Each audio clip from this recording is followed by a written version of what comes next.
The dark waters of the open ocean churned as the metal of our fishing vessel sliced through choppy waves. A storm was approaching.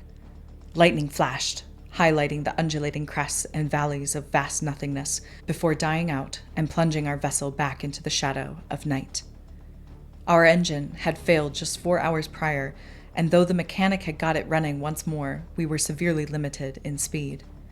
Communications were down, and the deck lights sputtered eerily as we limped our way back to port. We'd hopefully arrive by morning. Suddenly, my stomach heaved as the vessel pitched forward into the deep trough of a rogue wave. "Get inside!" the captain shouted. But it was too late. I threw myself onto the metal railing, my rubber gloves seeking purchase on the slick surface. As we began to rise up the wall of water on the opposite side, it became apparent that we weren't going to make it.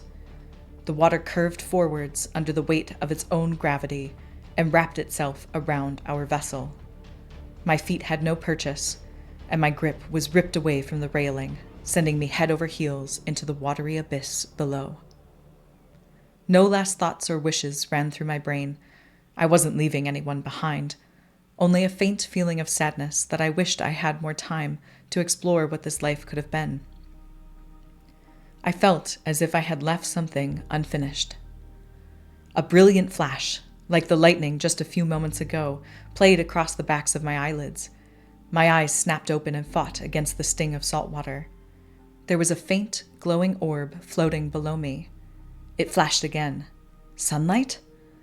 But how could this be? How could sunlight be here, beneath the weight of the ocean in the middle of the storm and in the dead of night? The light flashed once more and shimmered within the orb, beckoning to me. I stopped questioning and felt an inexplicable desire to dive down to investigate it. The mass of liquid light morphed and shimmered the closer I got, like a mirage of mirrors through which different scenes played out.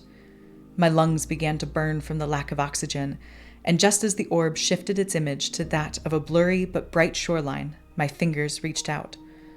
They penetrated the orb's surface easily, as if it, itself, were made of water.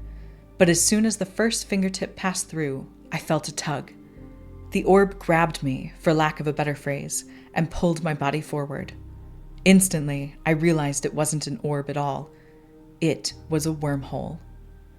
My stomach felt like it was flipping inside out, churning my innards and rearranging my atoms before spitting me out into a different ocean. Flickering rays of sunlight beamed down from the surface, which was suddenly close and calm. Panicking, I swam upwards, which had just been downwards moments ago, as quickly as I could. My head broke the surface easily, and air filled my lungs once more. I tread water until I could float on my back under the wonder of the sun that warmed me. Some time passed, and I felt recovered enough to begin taking in my surroundings. A small island lay not far to the east in the direction of the sun. I swam towards it, riding the gentle waves until my feet felt the sandy bottom beneath me. Heaving myself onto the beach, I rolled over and lay there for some time, feeling the warmth of the sun holding me steady after the terror of nearly drowning. Pace change.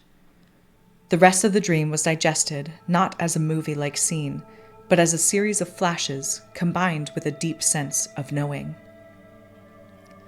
Through the rest of my existence in this dream, almost a full lifetime, I developed a deep relationship with the islands of the new world I had discovered.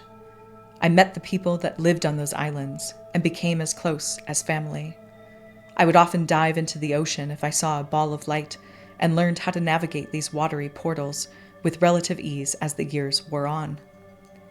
They never took me to another new world, but instead acted as a bridge between my original Earth, where I had been declared dead, and my new found home. I loved this new world more than anything. It was pristine and untouched by siphoning technologies, pollution, and war. It was peaceful and beautiful and magnificent. Eventually, I stopped going back through the portals and settled into my new life. I had found what was missing.